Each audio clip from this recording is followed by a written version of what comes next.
소비자 심리가 5개월째 부정적인 상태를 유지하고 있습니다.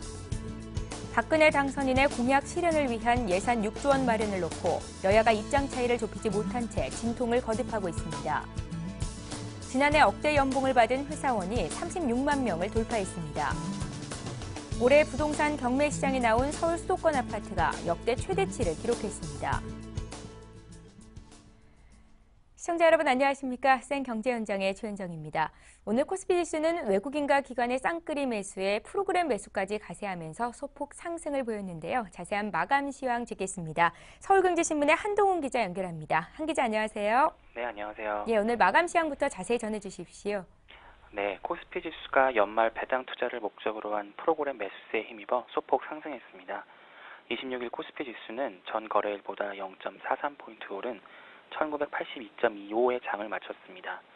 미국, 일본 등의 양적 완화 정책으로 글로벌 유동성이 풍부해졌지만 미국 정치권이 재정 절벽에 대한 합의를 이끌어내지 못하면서 국내 증시도 상승세가 제한됐습니다. 다만 외국인과 기관이 동반 매수에 나섰고 연말 배당 투자를 목적으로 한 프로그램 매수세가 유입되면서 코스피 지수도 전 거래일보다 소폭 올랐습니다.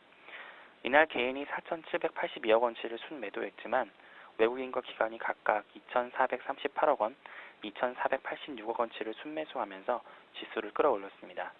프로그램 매매는 배당 낙인 27일을 하루 앞두고 5,501억 원치의 순매수를 보였습니다. 업종별로는 통신업, 서비스업, 기계, 섬유의복이 하락했지만 의료 정밀, 전기 가스업, 의약품, 음식료품, 종이 목재 등이 상승했습니다. 시가총액 상위 종목에서는 삼성전자가 0.27% 하락한 것을 비롯해 LG화학, 현대중공업이 약세를 보였습니다. 하지만 현대차, 포스코, 현대모비스, 삼성생명, SK하이닉스 등이 상승세를 보였고요. 한국전력은 정부가 전력요금 인상으로 전력 소비를 줄일 것이란 기대감에 1.74% 올랐습니다. 롯데쇼핑은 실적 회복 기대감에 2.88% 올랐고요. 또 써니전자, 우성사료 등 안철수 전 대선 후보가 야권의 새로운 정치 중심이 될 것이라는 전망에 가격 제한폭까지 올랐습니다. 예, 12월 결산법인의 배당 날일이 바로 내일인데요. 코스닥 상장사의 대부분이 올해는 현금 배당보다는 주식 배당을 선택했다고요? 네, 올 들어 주식 배당을 선택한 코스닥 기업들이 전년보다 소폭 증가한 것으로 나타났습니다. 26일 코스닥 협회에 따르면 12월 결산법인 코스닥 상장법인 958개사 가운데 24개사가 주식 배당을 예고한 것으로 집계됐습니다. 이는 지난해보다 1개사가 증가한 것인데요. 또 한 주당 평균 배당 주식 수도 0.0982주에 달해 1년 전보다 0.0525주 증가했습니다. 주식 배당률이 가장 높은 곳은 이스트 아시아 홀딩스 인베스트먼트로 한 주당 0.2주를 배당해 배당률이 가장 높았습니다. 이어 셀트리온이 0.15주로 2위를 기록했고요. 우진 PNG, 제닉스, 서부 T&D, SAT, 일신 바이오베이스가 각각 0.10주를 배당해 뒤를 이었습니다. 코스닥 협회 관계자는 상장사들이 경제 불확실성 확대로 현금성 자산 규모를 유지하기 위해서 현금 배당보다는 주식 배당을 선택하고 있는 것으로 보인다고 설명했습니다. 예, 코스닥 상장사의 대부분이 아니라 지난해에 비해서 현금 배당보다 주식 배당을 선택한 기업이 늘었다는 소식이었습니다. 서울경제신문의 한동훈 기자와 함께했습니다. 잘 들었습니다. 네, 감사합니다.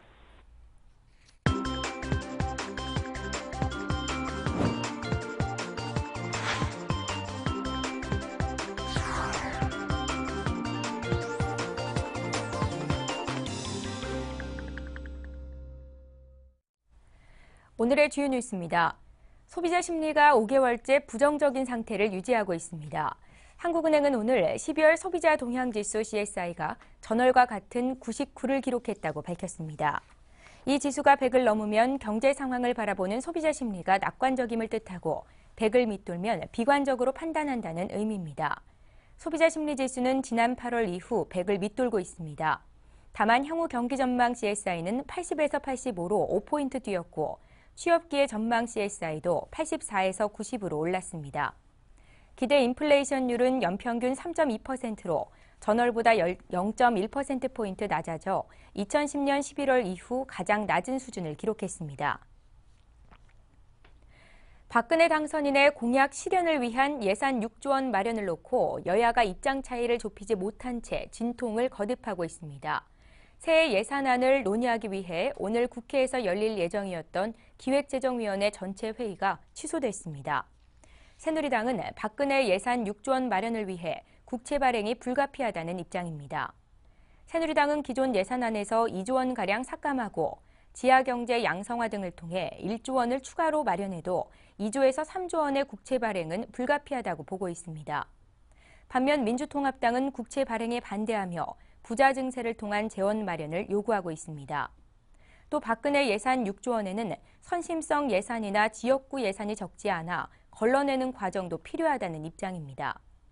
여야가 예산안 처리를 놓고 첨예하게 대립하면서 처리 시한으로 정한 28일을 넘길 가능성이 높아지고 있습니다.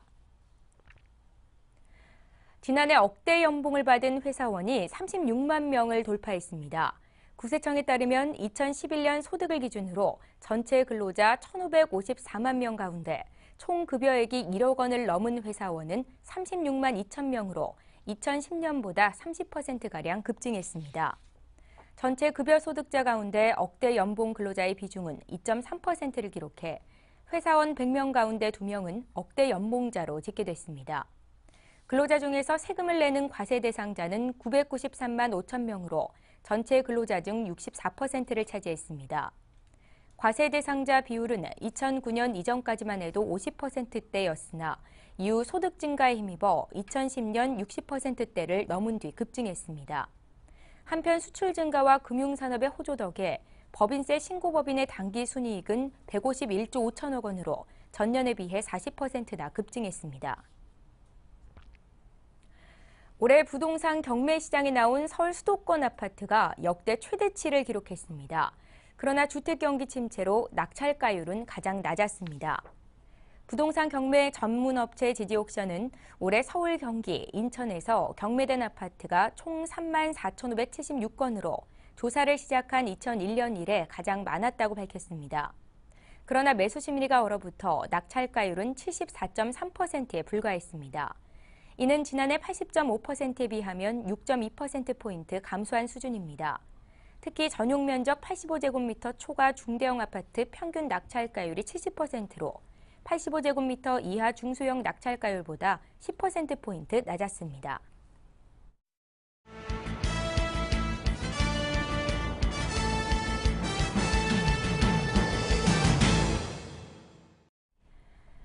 글로벌 경기 침체와 소비 위축 속에서도 국내 자동차 업체들이 선전하고 있습니다.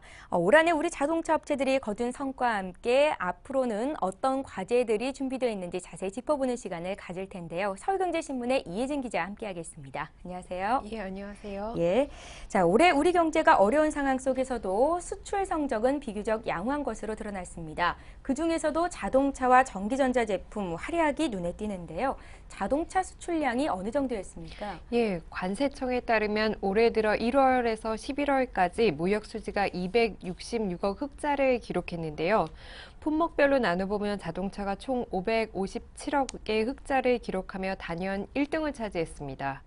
전기 제품, 선박, 광학기기, 컴퓨터 등이 그 뒤를 이었습니다.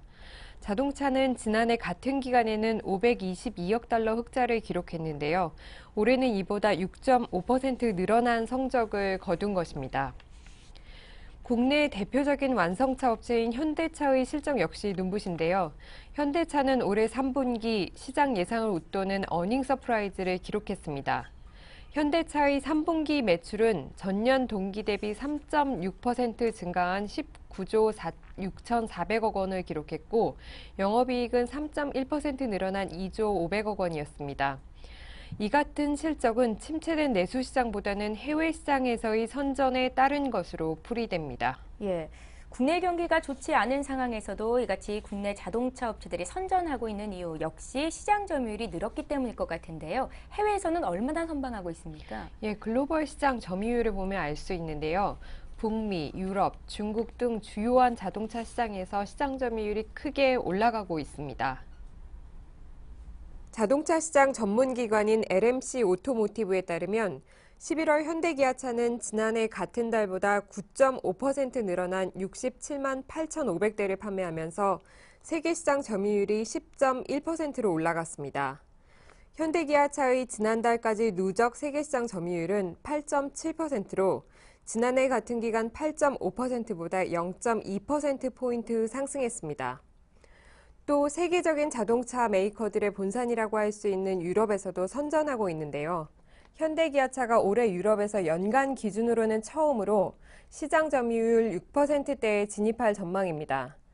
유럽 자동차 공업협회에 따르면 지난달 유럽 시장에서 현대차는 32,800대, 기아차는 27,100대를 판매하면서 각각 3.4%와 2.8%의 점유율을 기록했습니다. 둘이 합쳐서는 6.2%의 점유율입니다. 1년 전에 비해서 현대기아차의 판매 증가율은 2%에 그쳤지만 경기 침체에 빠진 유럽 내 자동차 판매가 10% 넘게 급감하면서 점유율이 0.7%포인트 올라갔습니다.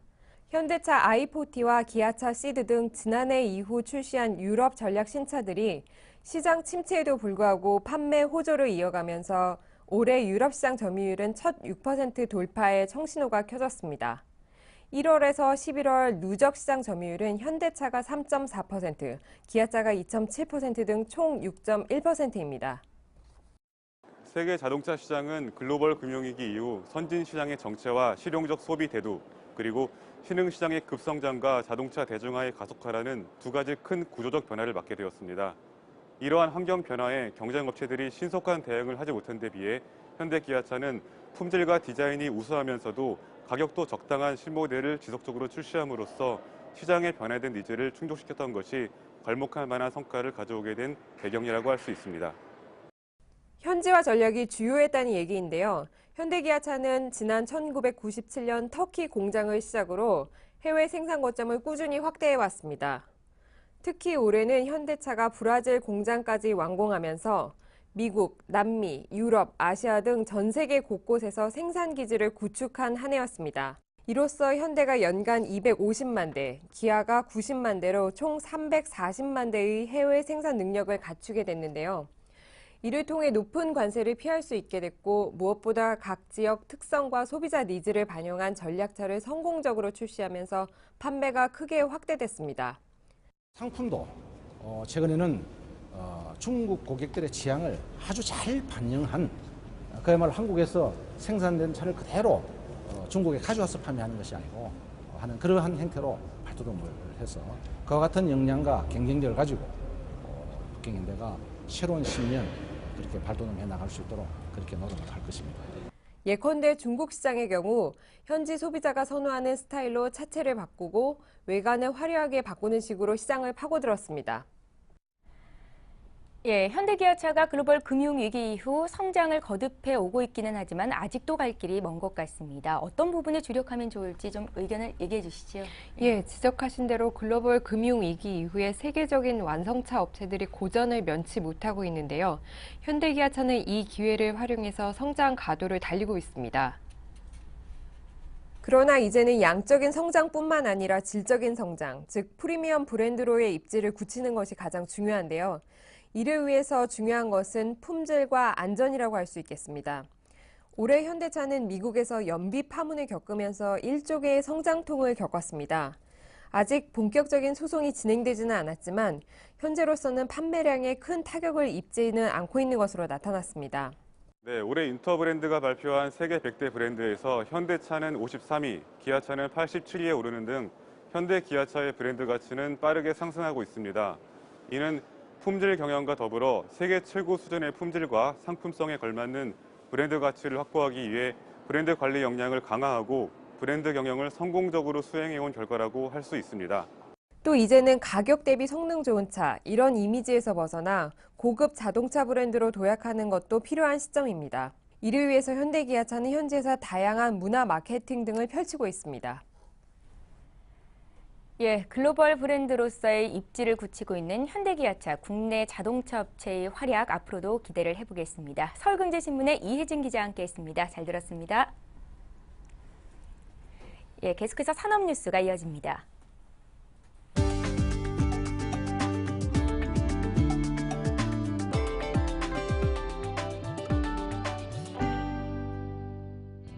체크카드가 폭발적인 인기를 끌면서 처음으로 1억 장을 넘어섰습니다.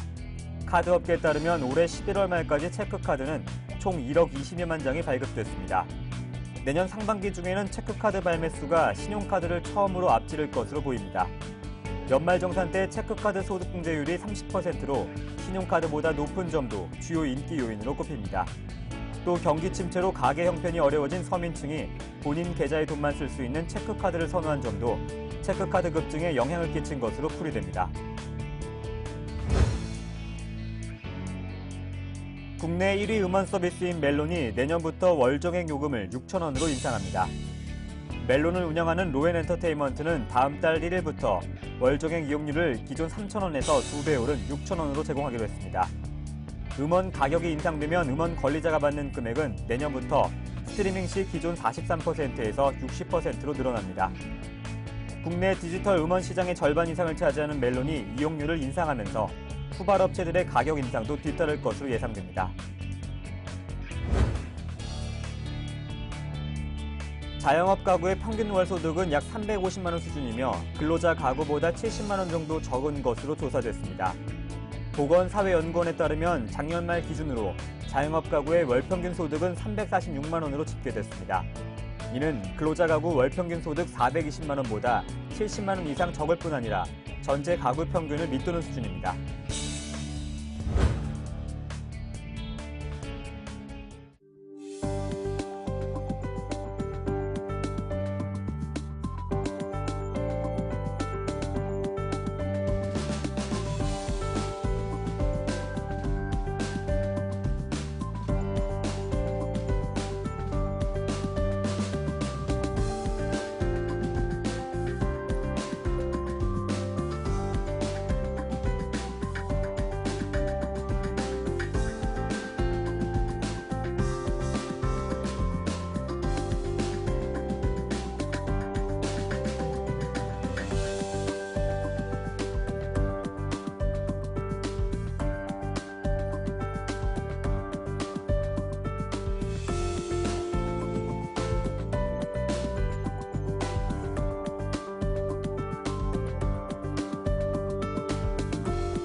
예, 오늘 센 경제 현장은 여기까지입니다. 저희는 내일 이 시간에 다시 찾아뵙겠습니다. 시청해주신 여러분 고맙습니다.